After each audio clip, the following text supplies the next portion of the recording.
My name is Ryan Romberg. I'm the pastor of Placentia Presbyterian Church, and this is Three for the Road.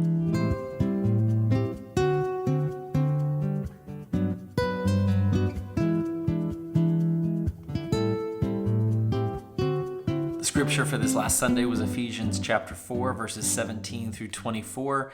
The sermon title was New Fit. If you haven't read that scripture or heard that sermon yet, you can click on the link below. Let's get to it. Okay, first, what did we leave out? Well, I mentioned in the sermon that the term Gentiles carries with it a lot of weight. First, if we're thinking about when Paul mentions Gentiles, he is talking about a longer tradition within this community going back to the Jewish people and their Mosaic laws and their ways of life and their cultures, about how it's a separation from the nations that surrounded them.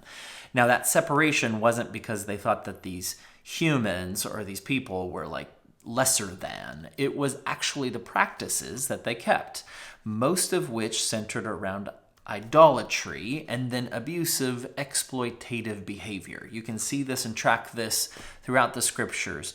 And so in the Torah, the first 5 books of the Bible, where you start to see laws pop up when the people are in the wilderness and God gives them laws, you'll start to see somewhat odd commands like don't wear mixed fabrics and don't eat a lamb boiled in its mother's milk and things like that. And you're like, why is that so important? That doesn't seem to be something that we need to be worried about.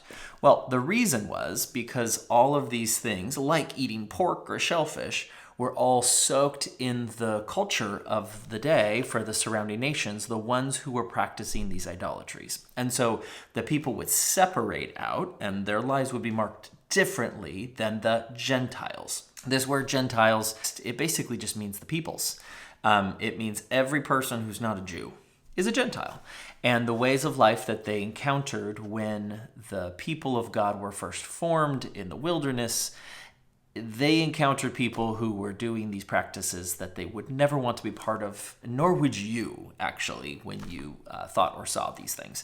Not because the people were less than. No, the truth of these people is that they are created in the image of God like anyone else. It was the practices that they did in their communities that the Jews were separating from, not from the people. Okay, so when Paul starts talking about the Gentiles, he's not trying to ethnically or racially divide people out. What he's saying is the way that these communities think, and he's primarily thinking most likely of things like this Greco-Roman philosophical thought that soaked into the culture of his day. And so it played out in these things that were cultural and philosophical thoughts of the day that led to ways of living that weren't quite Christian. The interesting thing is these things still happen today under different guises and different names. So there's Stoicism,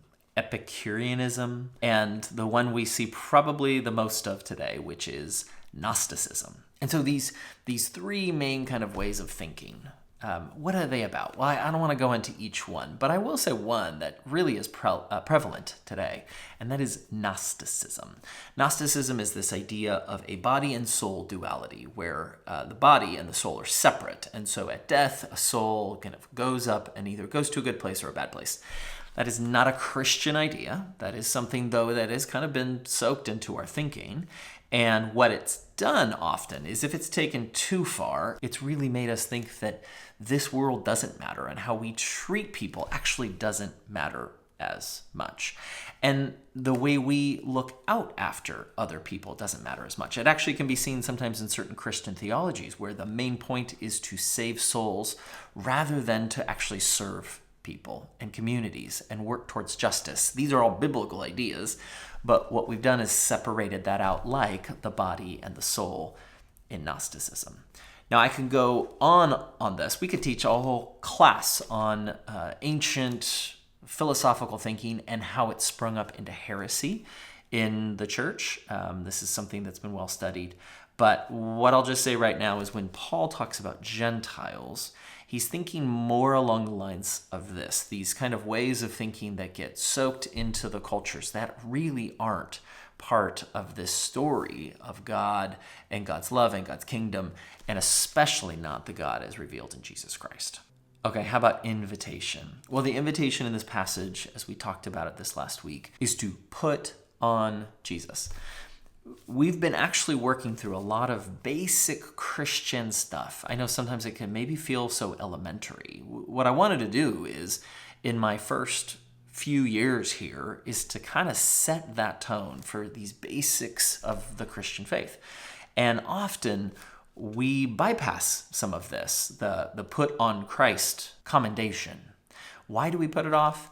Because we would rather think more about how we can improve our lives, right? We want miracles. We want good things to happen in our life. We want to know how to do good things in life, maybe, but really how good things can be done for us. This is not everyone, certainly not. But this idea that an essential part of what it means to be Christian is to put on Christ gets so lost today. We'd rather actually just take the name of Christ without being the representation of Christ as we are commanded. This goes back to one of the commandments, one of the 10 commandments, and that is not to take the Lord's name in vain. For so long, people have taken that to mean don't cuss. That's not what it means. The taking the Lord's name, that actually word means to carry. That actually is what that word means, to take. It probably should be translated to carry. Sometimes you'll see it as bear the Lord's name. And that's something of like holding something, carrying something. And why wouldn't we bear the Lord's name in vain? Well, the ancient Hebrew priests would actually wear this name of God upon their clothing. And in a sense, they were bearing the name of God. But if their lives did not represent the wisdom of God and the love of God and the mercy of God, right? The ways of God, if it didn't, then they would be said to bear the Lord's name in vain, to carry the Lord's name in vain. That's what it's talking about.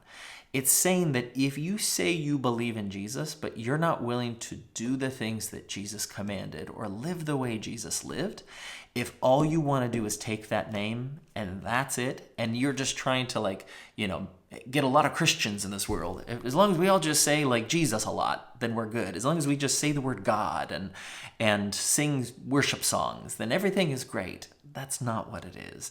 Our invitation is to take seriously what it means to have a change of a heart and a change of mind, a restoring, a refreshing, a renewal of the mind, a recreation of the way we think around the life of Jesus, and really the radical restoration of the order God planned long ago. And that's the invitation, to really deeply consider what that might mean. Challenge yourself.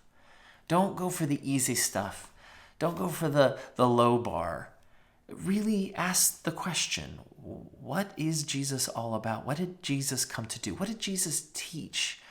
And how am I really living that out today? The last piece are your questions. We didn't have any, so I'm not going to make any up. And if you do have some, please use the PPC Text Line and let me know a little bit more about your questions. The only question I got kind of non-seriously is about my clothing and the clothes I wear. So I know that was a metaphor I used in my sermon, and I know that really stood out to some people. I think sometimes sermons, people come up and address the illustration you used, and that's not usually the thing that the preacher is trying to get you to remember, but sometimes it is the thing you remember. I am not going to tell you my clothing size, nor my height or weight, but I will say that if you are digging deeper into this mystery of putting on Christ, and there are any questions about this, we would love to help you continue to understand this more. Okay, this Sunday we are having a guest preacher. It's a good friend of mine that I've met recently. His name is Mark Jumore. He's from Ghana. He lives in Minnesota now, and he's going to be in town for a pastor's cohort that I'm part of up in Santa Barbara at Westmont College. And so I can't wait to hear from him again. I know a bit of his story, and I can't wait for him to share that with you. He is a very compelling speaker and an incredible representation of what it means to be a Christian. I pray that helps you understand your faith in new ways this week. Please be praying for him, his safety as he flies out here, and all our time together. Also, one other thing, this Sunday, Barbara Goff from Charity's Closet is coming, and she's doing a Moment for Mission reception here at the church on Sunday. And so stay after the service, stay and hear a little bit more from Barbara Goff. It'll not even be 45 minutes long. We'll be done before noon, right? So if you want to grab some lunch, you won't be that hungry. Grab a snack, a cookie, a coffee, and go hang out and listen to Barbara at least until noon, and then go get your lunch. But we would love to have a good group for her as she presents a bit more on what's going on at Charity's Closet. Okay, that's it. I hope this helped today, and it prepares you for life on the road. So until next time, may God bless you and keep you on this journey of faith. We'll see you next time.